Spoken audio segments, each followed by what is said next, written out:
से सारी समस्याएं हल हो जाए। ममता, अटैचमेंट, शरणागति सब एक साथ पलती है।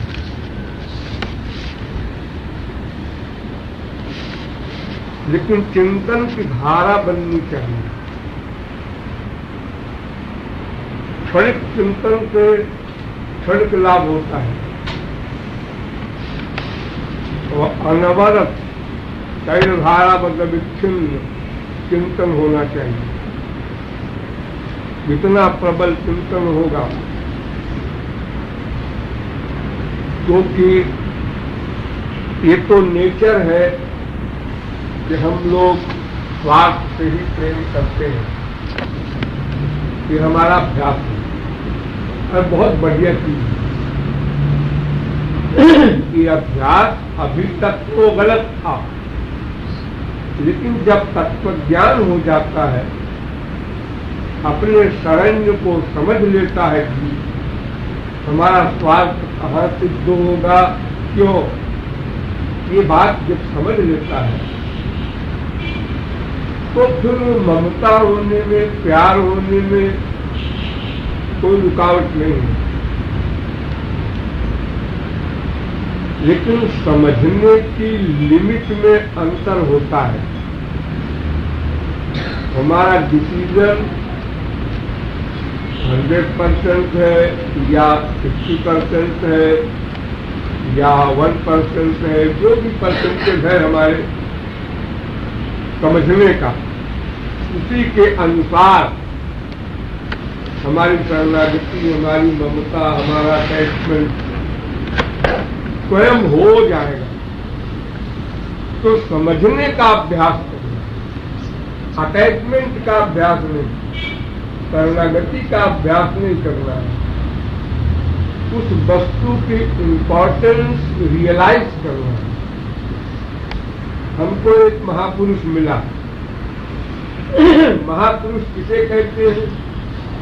हमने शास्त्रों वेदों में पढ़ा कि जिनके पीछे पीछे श्री कृष्ण चलते हैं, इसलिए इस महापुरुष की चरण धूल मेरे ऊपर पड़े और मैं पवित्र हो जाऊं, अपने को भाग्यशाली समझूं। ये श्री कृष्ण ने स्वयं भागवत में कहा है, अनुव्रजाम में हम नित्यम पूजे ये त्यंग्री रेणु भी।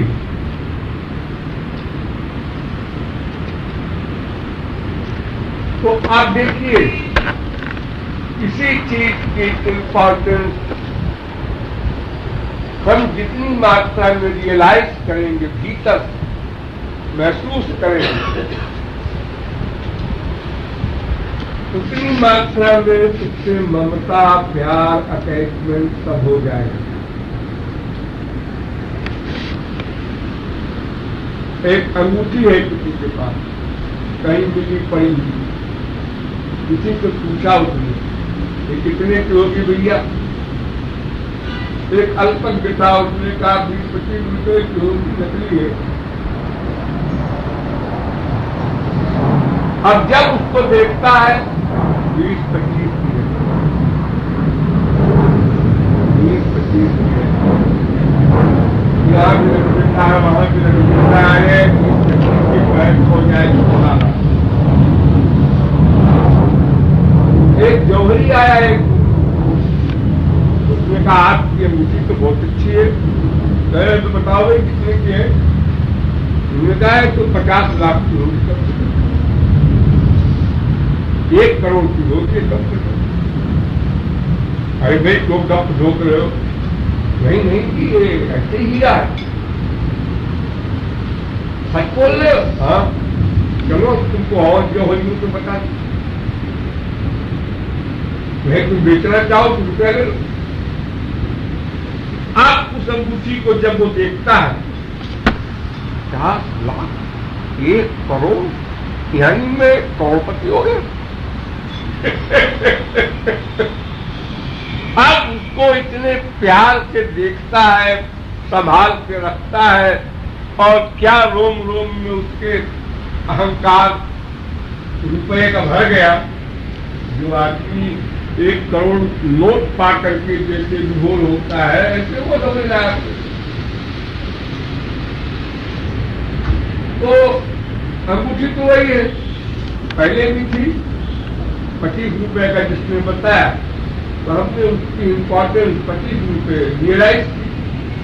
अब जब उसका असली दाम मालूम हुआ तो हमारा प्यार तुरंत पड़ गया, तुरंत, क्योंकि हमको स्वार्थी है, हमको स्वार्थ से प्यार करते हैं। तो उसी प्रकार हम जिस वस्तु को चाहते हैं, अनंत ज्ञान, अनंत आनंद, अनंत शांति, अनंत सुख, वो केवल एक के पास है कि तुलसीदास है, सूरदास है, मीरा है, कबीर है, नानक है, तुकाराम है, इनके पास। ये अगर हम बुद्धि में बिठा लेते हैं तो उस व्यक्ति से प्यार करने का अभ्यास नहीं करना पड़ेगा, तो तत्काल हो जाएगा। साधारण सा स्वार्थ जहां होता है फिजिकल, एक लड़की जा रही है, एक लड़का साइकिल से जा रहा है, लड़की पैदल जा रही है, लड़के ने उसके कंधे पर हाथ मारा और चला गया। लड़की ने गुस्से में देखा, बदतमीज, गाली दिया। उसकी सहेली भी साथ में जा रही है, तो उसने कहा है किसी से तेरी मंगनी हुई है? मंगनी, सगाई। अच्छा, अब उसको देखने को व्याकुल है। अभी केवल एक सेंटेंस बोली है सखी कि इसी से तेरी मंगनी हुई है जिसको तू गाली दे रही है, और कल तो क्या होगा? फिजिकल नाता है, कूड़ा कबाड़ा, गोबर गणेश, चप्पल जूते का, लेकिन वो भी थोड़ा सा स्वार्थ भी इतना इंपॉर्टेंट है कि अब उसको देखने को परेशान है। मैंने उसको गाली दिया, बहुत बुरा किया, ये फीलिंग भी होने लगी। ये कहाँ रहता है, पूछ रही है सहेली से। तो जब संसारी नॉमिनल स्वार्थ में हम एकदम परिवर्तित हो जाते हैं, बदल जाते हैं, कहाँ इतना क्रोध हो, कहाँ उसके प्रति इतना आकर्षण हो गया, क्योंकि स्वार्थ हल होगा। तो फिर जहां इतना बड़ा स्वार्थ हल होना है, हमको कोई महापुरुष मिल जाए। हरिदास और एक संत हुए हैं, और एक जयदेव संत हुए, दोनों बैठे मिले, और सत्संगी लोग भी थे। तो जयदेव ने पूछा कि स्वामी जी, महाराज जी, ये बताइए भगवान कैसे मिलेंगे? मतलब जानबूझ के क्वेश्चन करना ताकि उत्तर हो और लोग भी सुने, सबका फायदा हो। तो उन्होंने कहा किसी को महापुरुष मिल जाए बस भगवान मिल गया। भगवान तो उनके अंदर में है, भगवान की क्या चिंता।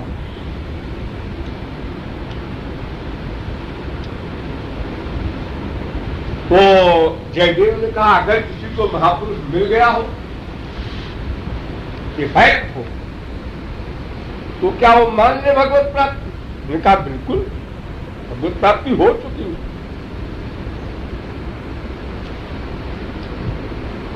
क्योंकि भगवत प्राप्ति होने का मतलब तो होता है माया निवृत्ति हो, त्रिगुण निवृत्ति हो, त्रिकर्म निवृत्ति हो, त्रिदोष निवृत्ति हो, पंचकोश निवृत्ति हो, पंचक्लेश निवृत्ति हो, राग द्वेष निवृत्ति हो, अविद्या निवृत्ति हो, और plus spiritual happiness, spiritual peace, वो हमको मिले, फीलिंग में आए, तब तो हम माने भगवत प्राप्ति हो गई। ऐसे ही आजकल बच्चों बोल दिया भगवत प्राप्ति हो गई। तो मंदिरों में तमाम भगवान देखा करते हैं हम लोग। उन्होंने कहा कि हाँ, ये सब होनी चाहिए। और तुमको महापुरुष मिल गया? हाँ। और ये सब नहीं मिला? नहीं। तो फिर तुमको महापुरुष नहीं मिला, धोखे में हो। नहीं साहब, महापुरुष तो मिला है, इसमें कोई डाउट नहीं। भाई महापुरुष मिला है का मतलब ये होता है कि तुमने हृदय से 100% उसको महापुरुष एडमिट किया। एक क्वेश्चन, एडमिट किया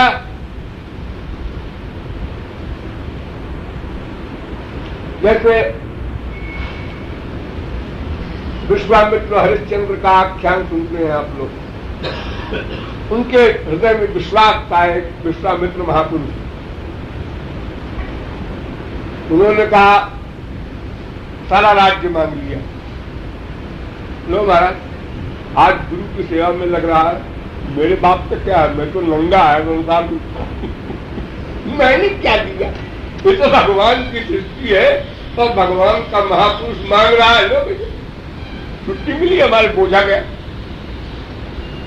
फिर भी उसके आगे उन्होंने फिर दशमांश मांगा, उसके पीछे बीवी बेच दिया और सब हुआ, स्वयं को बेच दिया। यहां तक कि अब उनका बच्चा मर गया रोहिदास, और बच्चे को जलाने के लिए मां गई, तो जहां सर्विस करते थे वो सारी दुनिया के किंग हरिश्चंद्र, उन्होंने कहा भाई टैक्स दो, ऐसे नहीं जला सकते आप। स्त्री कहती है महाराज आपका बेटा है, वो किसी का बेटा हो, मैं तो सर्वेंट हूं भाई।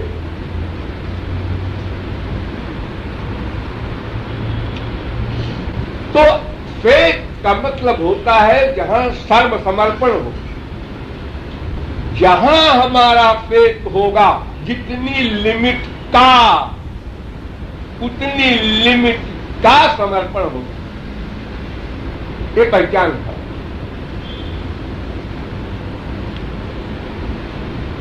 संसार ले जाओ, अपना शरीर छोड़ दो। अच्छा उंगली ले ले बाकी शरीर छोड़ दो। ये समर्पण में एक एक इंच का परिवर्तन हो रहा है। जब पूर्ण समर्पण होगा तब वो सहर्ष प्राणदान करेगा, भगवान को या महापुरुष को।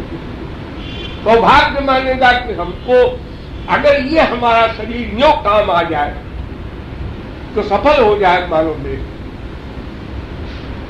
तो जितनी जितनी मात्रा की शरणागति होगी उतनी उतनी मात्रा का समर्पण होगा।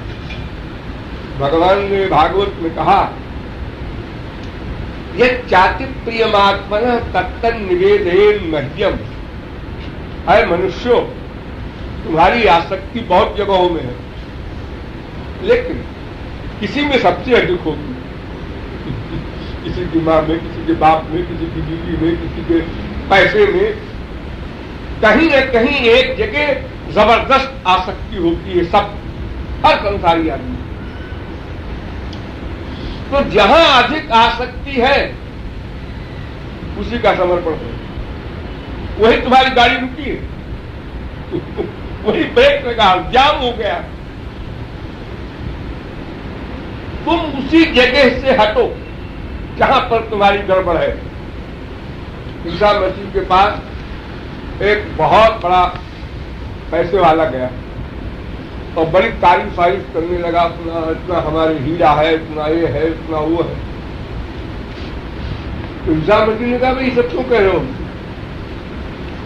कह महाराज शांति सुख नहीं मिला। तो मैंने सुना है कि आपके पास कुछ स्पिरिचुअल सामान है, उसी आनंद और सुख के लिए आए हैं। ये सब तो बहुत कुछ है हमारे पास। तो उन्होंने कहा, भाई देखो ये सब तो तुम्हारे पास बहुत कुछ है ना, ये जब तक रहेगा तुम उधर का कुछ नहीं पा सकते। ये बहुत कुछ तुमको रोकेगा, इसमें तुम्हारा अटैचमेंट। ये सब कुछ तुम दान कर दो और मेरे साथ रहो और निरंतर मेरी सेवा करो, सत्संग करो, सुनो, समझो, जैसा हम बतावे करो। तब फिर तुम आशा करो कि हाँ हमको वो आनंद मिलेगा गॉड वाला। ऐसे नहीं कि तुम नशे में हो करके और कह रहे हो कि हाँ हमको आनंद मिल जाए तो अच्छा है, न मिले तो कोई बात नहीं, अपना सब कुछ रहेगा।